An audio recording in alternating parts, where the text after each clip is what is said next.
Hi friends, welcome to cine family two. TV serial actor Vishnukant ప్రస్తుతం ప్రముఖ star మా ఛానల్లో ప్రసారమవుతున్న గుండె నిండా గుడిగంటలు సీరియల్లో హీరో బాలు క్యారెక్టర్లో చాలా అద్భుతంగా నటిస్తూ తెలుగు ప్రేక్షకుల ప్రశంసలను మెప్పును పొందుతున్నారు.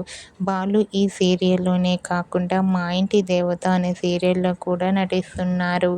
అయితే రీసెంట్గా గుండె నిండా గుడిగంటలు సీరియల్ హీరో విష్ణుకాంత్ తన రియల్ లైఫ్ లేటెస్ట్ ఫొటోస్ను షేర్ చేశారు. ఆ ఫొటోస్లో విష్ణుకాంత్ చాలా హ్యాపీగా సరదాగా డ్యాన్స్ పర్ఫార్మెన్స్ చేస్తూ చాలా హ్యాండ్సమ్గా కనిపించారు. ఆ ఫొటోస్ చూసిన వారంతా your acting is super Balu and nice pics అంటూ కామెంట్ చేస్తున్నారు. మీకు కూడా Gunde Ninda Gudigantalu serial hero Balu real life latest photos మీకు నచ్చినట్లయితే మీ అభిప్రాయాన్ని మీ కామెంట్ రూపంలో తెలియజేస్తూ లైక్ చేయండి, షేర్ చేయండి. మరిన్ని ఇంట్రెస్టింగ్ అండ్ లేటెస్ట్ అప్డేట్స్ కోసం మా సినీ ఫ్యామిలీ 2 ఛానల్ని సబ్స్క్రైబ్ చేసుకోండి.